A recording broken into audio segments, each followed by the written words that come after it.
Ngitungo pawelinging kaki Sabdo palon pamono swantara tapi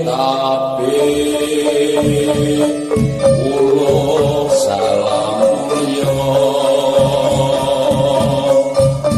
atur bagyo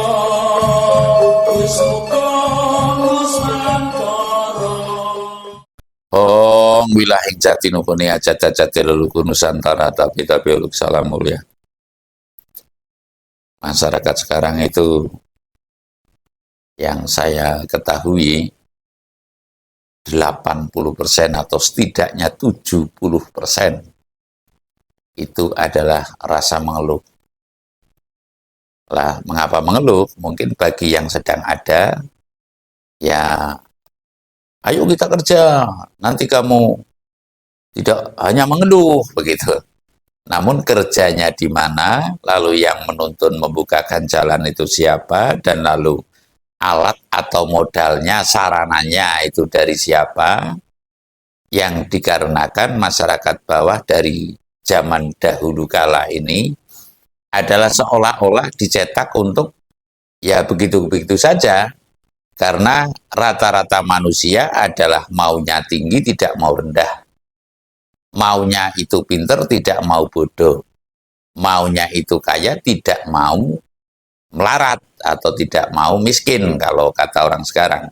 Saya akan sedikit menguraikan ya bahwasanya betapa perlu dan pentingnya dikembalikan, kalau istilah zaman Pak Harto itu bintal atau pembinaan mental, atau penataran P4 lah, yang secara mudah, yang dikarenakan mental itu adalah yang menuntun gerak langkah kita semua, yang menuntun kita menjadi orang yang berkecukupan, sejahtera atau tidak, lalu yang akan melakoni tindakan itu ya berawal dari pikiran.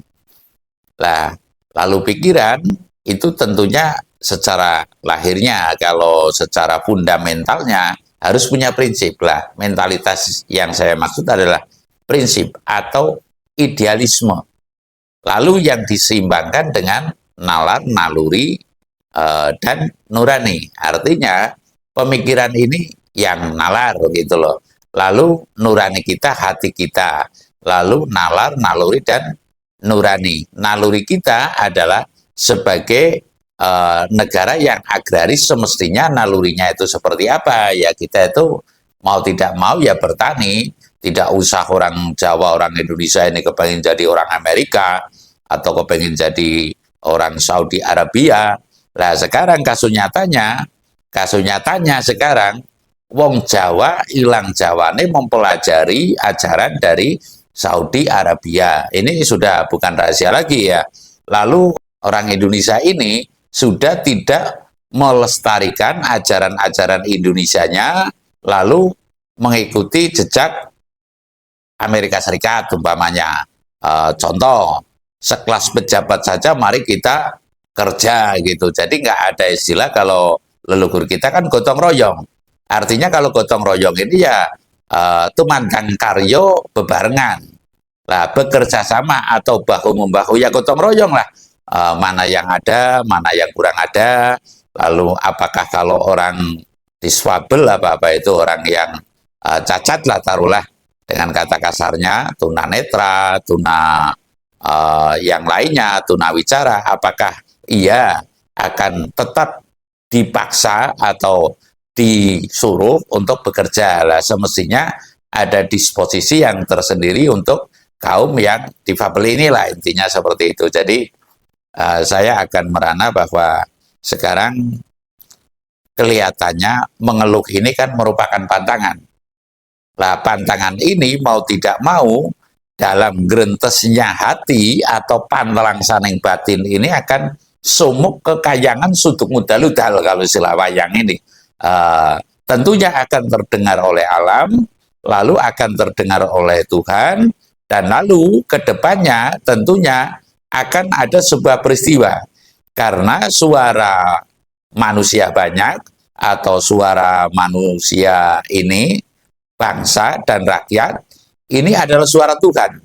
Suara manusia banyak, ini ya suara Tuhan. Nah, artinya, kalau sudah nangise atau tangisnya dari masyarakat ini, tentunya adalah tangisan alam dan tangisan Tuhan. Nah, untuk mengubah, karena masyarakat bawah ini berkemampuannya itu tidak seperti orang yang banyak modal ya, atau orang konglomerat, tentunya hanya nangis. Tangising batin ini yang akan sumuk, yang akan berefek kepada alam raya ini, dan niscaya akan membentuk sebuah peristiwa. Lah, saya akan merana kelihatannya dari zaman dahulu kala sampai dengan sekarang, itu yang namanya perubahan zaman atau perubahan peradaban ini tentunya disertai dengan peristiwa. Nah, peristiwa yang saya maksud ini kelihatannya untuk Indonesia khususnya atau bahkan dunia pada umumnya, hanya ada 3 peristiwa yang akan mengubah kondisi tatanan muka bumi ini. Ya, sekali lagi, untuk perbaikan di muka bumi ini, perbaikan kemanusiaannya, kesadarannya, kelihatannya akan ada 3 peristiwa yang saya meyakini pasti akan terjadi kemungkinan dalam waktu ya semakin dekat, mungkin semakin baik bagi orang yang ngerentesing hati ya, orang yang sangat nalongso atas kehidupan ini. Mengapa tidak ada kepedulian, mohon maaf, dari brahmananya, dari satrianya, atau dari konglomeratnya, dari kaum waisanya atau kaum pedagangnya. Rata-rata dalam berdagang saja ya pasar tradisional sekarang nyaris nangis ya, nangis ibaratnya ya kalah oleh seumpama itu Indomaret, Alfamart. Kan kemampuan modalnya masyarakat kampung ini berapa begitu loh. Sedangkan yang punya Alfamart dari kepercayaan investor, mungkin dari modal pribadinya, sudah tidak terhitung lah. Lah masyarakat bawah ini akan usaha apa ya? Paling ya ngasak itu ya padi yang sudah tertinggal atas panenannya itu diambil-ambil. Lah itu kasus nyata di pelapuk mata saya, setiap hari saya melihat orang ngasak ya, karena memang bisanya cuma itulah. Kalau dikalkulasi berapa hasilnya, kan sama sekali tidak mungkin akan bisa menutup, apalagi mencari kaya. Untuk makan saja itu kelihatannya akan pas-pasan, bahkan kekurangan. Lah 3 peristiwa yang saya maksud biasanya yang sudah itu adalah, mohon maaf semaaf-maafnya, ini adalah bencana alam. Lah bencana alam ini kemungkinan yang akan terjadi itu adalah gempa bumi dan tsunami. Ya sekali lagi, yang akan mengubah tatanan dunia ini ya itu tentu peristiwa. Lah peristiwa itu kelihatannya dari zaman dulu, umpamanya Borobudur ditemukan oleh Raffles kalau nggak keliru. Itu setelah terjadi bencana, terkubur oleh meletusnya Gunung Merapi, umpamanya seperti itulah. Ini baru tergali lagi pada tahun ya 1800-an kurang lebih oleh Raffles, itu menurut sejarah. Dan lalu peristiwa yang akan terjadi ini, saya yakin tatanan dunia ini karena sudah tidak ada kepedulian antar sesama, maka saya meyakini akan terjadi gempa bumi dan tsunami. Dan lalu peristiwa yang kedua biasanya terjadi pandemi. Nah, pandemi ini ya seperti pandemi corona lah ibaratnya, akan sangat dahsyat, mematikan banyak orang walaupun nggak kelihatan begitu. Yang namanya pandemi itu ya penyakit yang seperti itulah. Ing mongko itu ya padahal untuk saat ini tidak ada orang yang bisa seampuh zaman dulu. Umpamanya kalau dulu Sultan Hamengkubuwono yang ke-9 atau Sultan Hamengkubuwono yang sebelumnya ke-8, itu ketika ada pandemi tentu pendekatan diri kepada Tuhan, lalu mendapat obatnya, atau setidaknya di keraton itu ada pusaka kalau nggak keliru yang namanya pusaka tunggul-gulung, dihubungke di wilayahnya. Niscaya pandemi itu akan sirep itu ya teredam, jadi pandemi itu bisa teredam. Nah ini diantaranya saya mengatakan akan ada peristiwa besar ya yang mengubah tatanan dunia. Satu itu bencana alam, ya. Yang kedua itu pandemi. Lah, yang ketiganya kelihatannya terjadi peperangan.